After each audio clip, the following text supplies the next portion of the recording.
everybody. So I am here to talk about the big hyped buzz filled film La La Land. People are saying this can win Best Picture, everything like that. And I got to see it last night, and I will kind of give you my thoughts about the movie. I was very excited for this movie and I really enjoyed it. It's a really good movie. Any disappointment in this movie for me, it's that it's not my favorite movie of the year. But it's in my top 5. I really thought it was magical. It was something refreshing. It was something different, and that was a lot of fun. It kind of reminded me a lot of The Artist, if you liked that. That's sort of an homage to a bygone era of filmmaking, particularly the dancing in the movie is particularly an homage to the dancing sequences that you would have seen from Gene Kelly and Fred Astaire and people like that. And I think that it's helpful to sort of go into this movie with the correct expectations, because I have to admit, I was thinking this movie was a Broadway type musical, but it's actually not. It is a jazz showcase, which should be no surprise, I guess, from Damien Chazelle, who did Whiplash, which is about a jazz musician. Of course, that's a very different tone from this film. And so it shouldn't be a big surprise, but this movie has one kind of anthem type song that you get in a Broadway musical.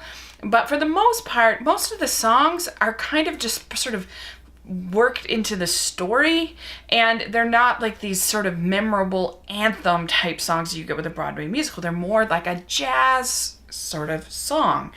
And they're very understated, and I like that. I thought that was really cool, but you just kind of have to know what you're getting into, I guess.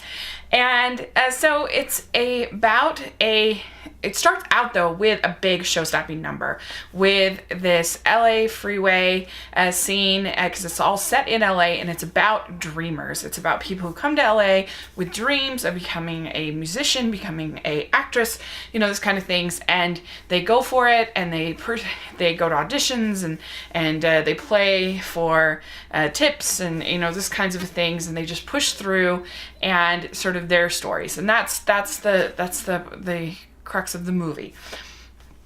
And so the beginning is this scene on the LA freeway where they all get out of the cars and they start dancing, and it's so much fun. It was my favorite scene in the whole film.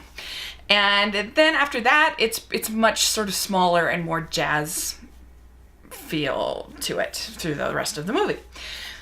And you have Emma Stone and Ryan Gosling, who are wonderful together. We saw that in Crazy Stupid Love, and now they're in this, and they have great chemistry. And he plays Sebastian. He's a jazz musician. She plays Mia, who is an actress, and they are both just sort of struggling. And they have this relationship, and I won't give any away, but it's kind of showing a year in the life of this relationship and how it sort of evolves, and how their dreams both help and hinder the relationship. And so that's sort of the story. And the side characters aren't really that well developed. You have John Legend, who's in there pretty much to I felt like John Legend was there pretty much to sort of sing for Ryan Gosling some of the times. He actually doesn't sing very much. He really only sings a little bit in 2 songs, and most of the time he's just playing the piano, which is cool. He taught himself how to play the piano for this part. Very cool. And I'm sure he's not playing all of it, but at least it looks pretty legit.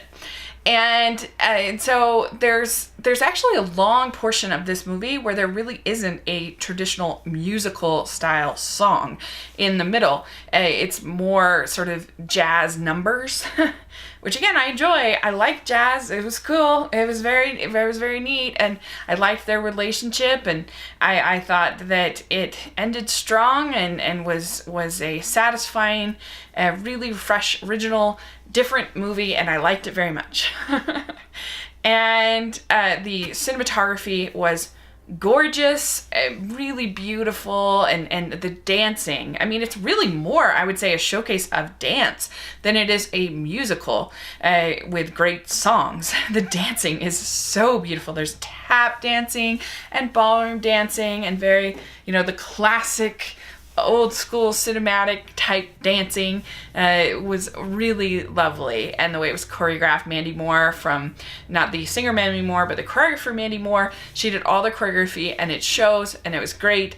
And so it's definitely one that you want to rent or watch with your significant other and just sort of cuddle up together and enjoy this sweet little movie. I want to make one point that I don't feel like anybody else maybe will make, or I haven't heard made, and it's something that I had an issue with Whiplash, and I have an issue with this.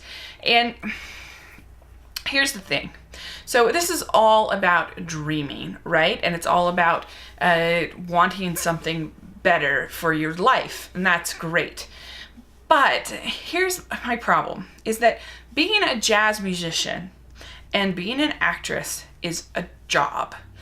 I'm sorry, it's a job.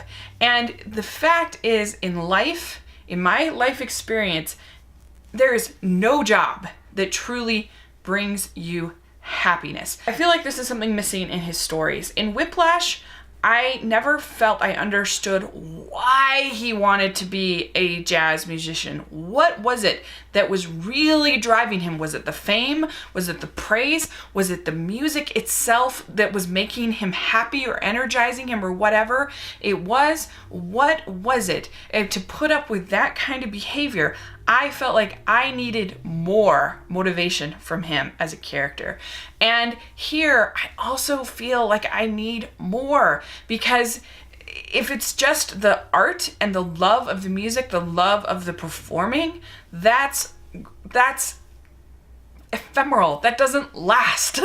Anybody who'll tell you, like, art is amazing and so wonderful, but happiness in life comes from relationships. It comes from the people that we get to help and serve. That's what happiness comes. That's when dreams can actually be really hurtful, because they distract us from having relationships that really matter. And I feel like that's an element of this story that's addressed a little bit at the very end with some of the things that happens to the Emma Stone character.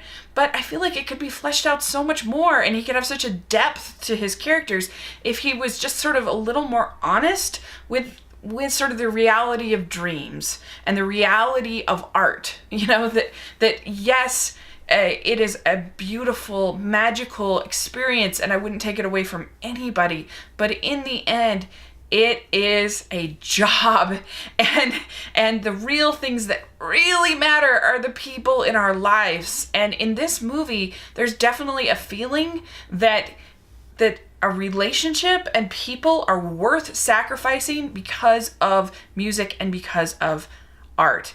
And I don't agree with that. I don't think so. You know, in the end, you know, I read, it was interesting, I read Marcus Samuelson's book about his journey becoming a chef and everything. And it was interesting because he sacrificed so much to become a great chef. He wasn't there for the funeral of his father. You know, there was just all of these things that he missed because he was a chef in New York. And he missed all this time with his daughter. And to me, it's like, in 10 years, there's going to be a new celebrity chef, and we're not going to remember who he is. But you know who will remember him? His daughter. And the relationships, his mother, the relationships in his life. And so in the end, yes, dreams are great, and work is great, and passion is so good, but it never, ever will amount to anything in comparison to the people that we love and the people that we help. And so yes, this movie is wonderful. It is beautiful. It's a great experience. You can go and just be lost and have a fluffy, wonderful time at the movies. If it had a little more depth, it could have been a little richer, and then it would have been a masterpiece. But I really liked it.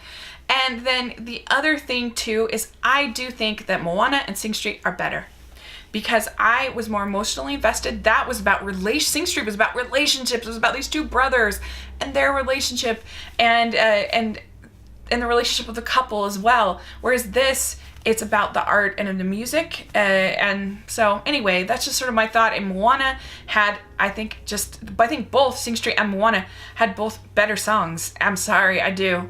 And more memorable songs. And so that's my thought. I know I'm probably weird that way. I really loved the experience of watching this movie. It was very refreshing. It was very new.